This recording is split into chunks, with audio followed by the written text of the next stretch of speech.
in terms of its definition, what is tea? Because I know there's Oh, a what a tea fucking great question. plant, right? Yeah. So look, like in my opinion, in order to answer that question, we need to look at like when was the sound tea first used to describe a beverage, right? And it seems that the sound tea started being used to describe a beverage in the 1600s, okay? And in the 1600s, there were British merchants that were introduced by Portuguese merchants to this beverage that the Portuguese had found in East Coast China. Okay. Hey, let me put my phone on Do Not Disturb mode. I just got a text and it's gonna drive me crazy. All right. Sorry about that. You good? Hey, there we go. I'm gonna take the opportunity to scratch my ear. Hey, there you go. Okay, let me take a step back. The Dutch, they go in the 1600s, they make it to East Coast China, right? They notice that the Chinese, they have all this silk, they have a bunch of different foods, and one of the things that they have is this beverage that everybody in China seems to drink, where they would take these leaves, put it in hot water for a little bit, and then drink it, right? Now, the local dialect of that part of Eastern China that they got to was in Guangdong province, which is where Hong Kong is, right? Okay. And that local dialect was calling tea che. So it's like CHE with the upward tone in Chinese. So it's che, right? The Portuguese traders took all that stuff back, and when they got to Europe, and the British really liked this beverage that was like aristocratic Chinese nobility, sexy exotic beverage, you know.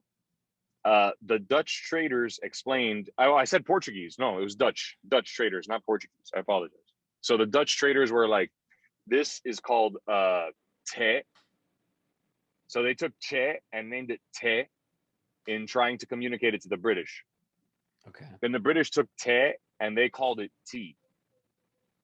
So what were they describing? They were describing one plant that's called Camellia sinensis. Okay.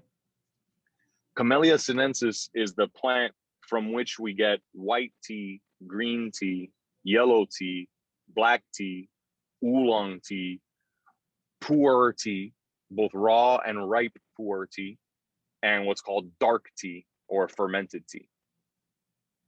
That all comes from this one plant. Not to mention tea tree oil, you know, that also comes from this plant, right? It's a handy plant. Now, yeah, it's crazy. Now, of course, beyond that, you could take any plant material and put it in hot water for a little bit and then take it out. And they call that tea nowadays, you know? Mm-hmm. But in the industry, what we call true tea is Camellia sinensis derived beverages, you know? Okay. Yeah. And then what was the last thing I wanted to say about that? You're talking about there was the origins. Yo, yeah. Just that, like, so I said that the local dialect was calling it che, right? They called it che, but they were this is in the 1600s in East Coast China. In Western China, in the Yunnan province, which is like between Tibet and Thailand, there's over 6,000 years of documented tea history, you know? Wow. Yeah. And starting from there, and in the Mandarin language, tea is called cha, right?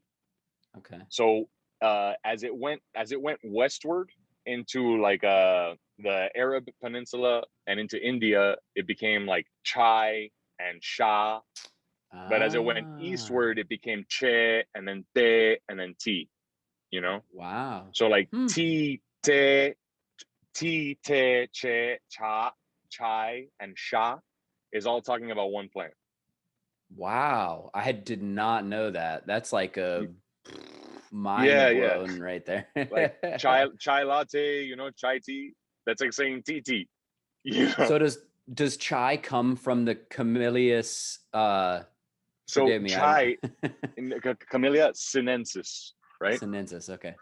Yeah. So what's tricky about chai is that when we say chai in America, what we're typically talking about is something that they call in India masala chai. Okay, because chai means tea. So if you go to India and you just say chai, they'll just give you tea. But then there's something called masala, which is a blend of like cinnamon and ginger and cardamom, and like everybody has their own iteration of it. Yeah, cinnamon, ginger, cardamoms, fennel, cloves. Those are the common ingredients, you know? Right. So like masala chai is a blend of masala with chai. So if you have like a chai latte, that's typically masala chai, you know?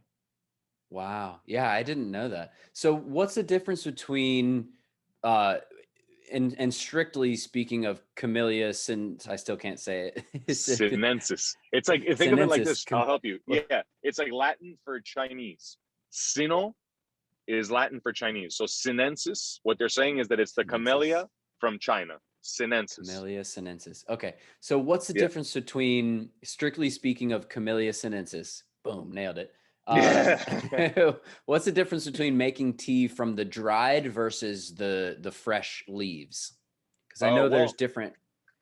Like the fresh leaves, it's amazingly delicious. Like if you just go on a tea garden and you pluck fresh buds and you just throw it in a bottle of water and you drink it in an hour, it's like mind-blowingly delicious. But it's very unstable, very like not shelf stable. Once you pluck those leaves, you need to put them in water like pretty immediately. You know what I mean? And then once you do that, that water will go bad pretty immediately. You know, like once tea is brewed, you don't want to let it sit for more than like a day. Right. Okay. So that all of those like logistical challenges make it so that having fresh tea is like what, or raw tea, we should call it. Having raw tea is like only possible for a very, very, very, very, very limited number of people that like have direct access to tea gardens, you know? What kind of climate is required to grow the tea tree? Yeah, like subtropical. If Miami had mountains, we would be growing some of the best tea in the Western Hemisphere here. You know, we're at the same latitude as Taipei, and Taiwan grows like magic tea. You know, it's amazing. But the thing is that like you need sloped soil for the ideal situation, because if the soil is sloped like a mountainside, then the water runs down the mountain, so it'll like naturally just like touch the roots, but it won't like pool up and drown the roots. Where in Miami, since like everything is flat, it just kind of soaks up the water, and then that would drown the roots, you know? So it's more about the sloping of the ground than the elevation. That's like the drainage of the soil, let's say that, right? Okay. But then the elevation, like once you get into the elevation, now we start talking about like it's not a difference of it's a difference of degrees. You know what I'm saying? Not like a difference of category. So what I mean by that is this. There's a region of the world called Assam, India, right? Northeastern India. It's a tea growing region that sits at sea level, but they have like tremendously advanced irrigation systems and soil drainage systems, because it's at sea level, it's flat, you know? But then they have figured out ways to drain their soil so well that actually like 1/3 of the world's black tea comes from Assam. Huh. Because since they're so like, what happens is this: the higher the elevation, the less air pressure, therefore the less nutrients and water are in the air. Therefore, the harder the plant has to struggle to grow. Therefore, the more nuanced flavor profile you're going to get. And the more nuanced, like secondary stuff besides caffeine and L-theanine, you're going to get more juicy other flavors, you know? Wow. And like, and then to give you a further idea of what I'm saying, like what grows at sea level in 2 weeks can take 6 months to grow at 2,000 meters above sea level. Oh, wow. So like, you could find an 800-year-old tea tree in Nannuo Mountain in China that looks like a 60-year-old tea tree in India, you know? That's incredible. So yeah, out of the struggle comes some pretty delicious beauty. Flavors. Of course. That's like, it's the same thing with wine, you know? It's like the nuance, like the harder that plant has to struggle to live, the more specific and nuanced that flavor profile is going to be. You know what I mean? Yeah. It's like such a slow process. That's why old tree tea is so highly valued. Like the oldest known tea tree in the world is 3,000 years old, at least 3,000 years old. And the tea from that tree is $200,000 a pound every year. Wow. Yeah. Oh my gosh. That's hard to tea from like, imagine. bro, tea from like an 800-year-old tea tree. You're talking about like $100 a gram, you know? Wow.